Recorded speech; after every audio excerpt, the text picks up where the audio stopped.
And welcome back. Well, do you often dream of writing a book? Do you think you know what it takes to get it published? Well, we all have stories to tell, and some of those are meant to be shared with the world. But the life of a writer isn't always an easy road, and we wanted to share with you now how that process works. Yeah, we've invited two of our favorite authors here to share their stories. We have Jessie Garcia. Her first book is My Life with the Green and Gold. It details her time covering the Green Bay Packers. And Kimberla Lawson Roby is a New York Times best-selling author of the acclaimed Reverend Curtis Black series. We're thrilled they're both here. Thank you guys so much. Yeah, nice to have you. So when you see your book cover and you see it all come together and you see it in print, how does it feel? Well, you know, it's really just the best feeling ever, and I think as any writer would probably attest to, that when you're writing, your hope and your prayer is that your book will be out there and people will know about it, but to actually see that happen, it's just a feeling like no other. Can I be honest though? I was terrified when it came out. When I got the first book in the mail, I actually ran to my friend's house, who's a published author, and I was crying.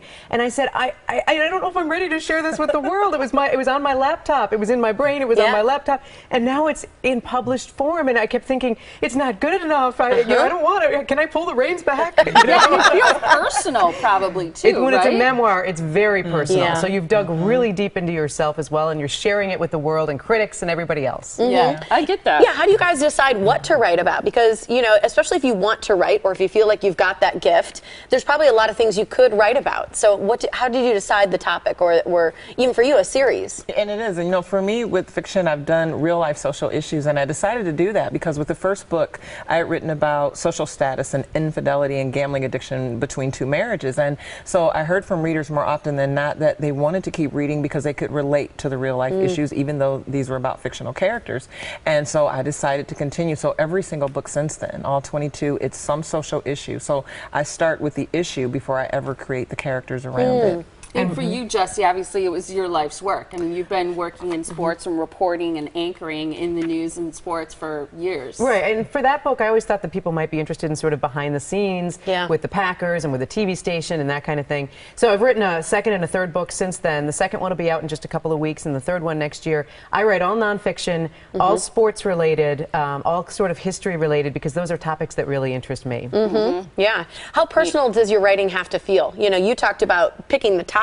Do you need to have personal experience with the topic to be able to write about it well? You know, not necessarily. Sometimes I have, and so I think those tend to be easier for me to write. But of course, if it's a topic that I don't know about, it's maybe a struggle that I have not had, I'll do my research. But no matter what I'm writing about, the idea of how I feel about moral issues, how strong my moral issues are, and my family values, that will always ring through in every single thing that I write. And so you can't help but, I think, infuse so much of your own self in what you're writing about. I also wonder about the amount of time you think should be spent with writing, and I'm always impressed with moms who have kids and they write, and some of them get up, I know, hours before their kids get out of bed to write, and I think, oh man. But what about the time input? Well, I can't get up hours before my kids. I'm not an early morning person. So I wait until after they go to school. And then that's actually, I had this idea for my first book, and I sat down at the laptop, the kitchen table, after they both had gone to school and just started typing, and it kind of went from there. So I just tend to do it then, and then if I need a few hours on the weekend, you know, my husband will let me run to the library or whatever, you know, need be, or just go upstairs and shut the door and try to get a few hours. But it's tricky because it's hard to get in a groove when you know at 3 or 3:30 it's going to come to an end and your kids are going to come home and you need to focus all your attention on them. Yeah. Is it hard, I mean, regardless of the topic that you're writing about, not to let other books or movies or other people's writing influence what you're going to say? You know, not for me, and that is why I have this rule of I don't read any books when I'm writing my first draft. I mean, and so I don't heard want that from to. a lot of people. Yeah, because I believe that it can happen even if subconsciously. So. Yeah, I think that's good.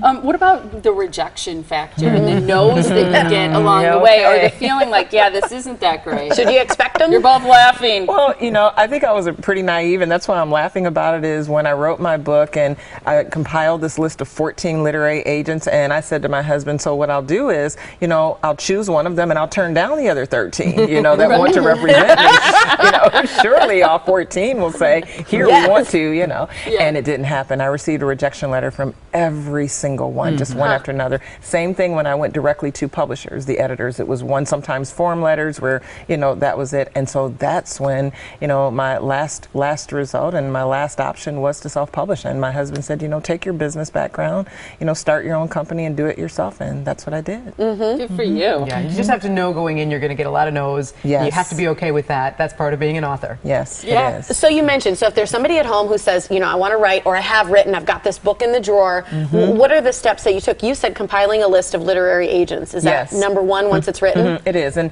sometimes I'll get email messages or meet people on the road who say, you know, well, how do I find that agent and one who's right for me? And one of the best things that you can do is look at the acknowledgement pages in a book that's similar to yours, because you know that that agent is interested in representing that, and then try to talk to authors who have had an experience with that particular person. And I don't have an agent, so I just went directly to I have a smaller publisher, Wisconsin Historical Society Press out of Madison.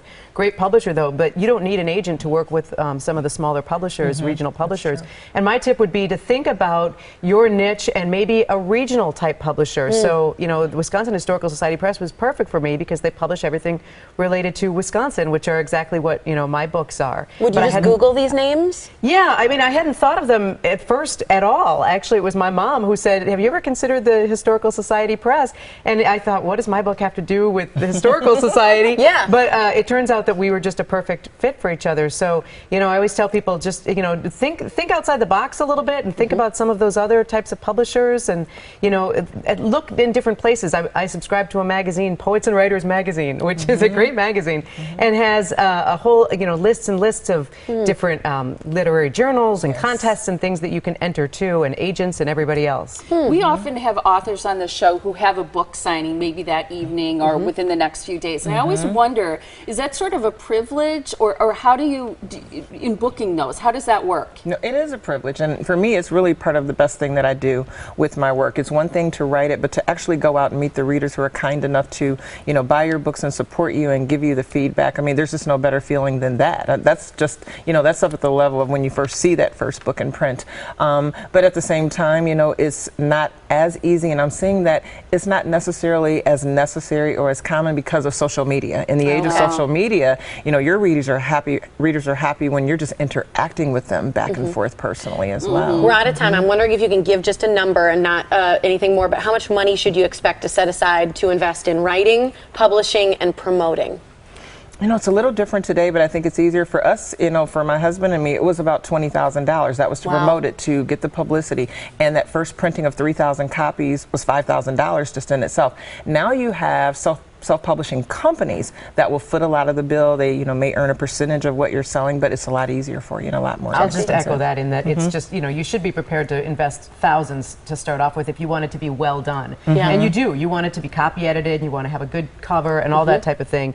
And, you know, you can publish tomorrow in some places, but if people notice mistakes, then right away that red flags that this is not professionally done. I had no idea it costs so much to do that. That's fascinating. You guys both did a great job. Thank you so much for your insight in writing a book. And you can rewatch this segment and find out more about resources for writing by going to themorningblend.com and clicking on this segment.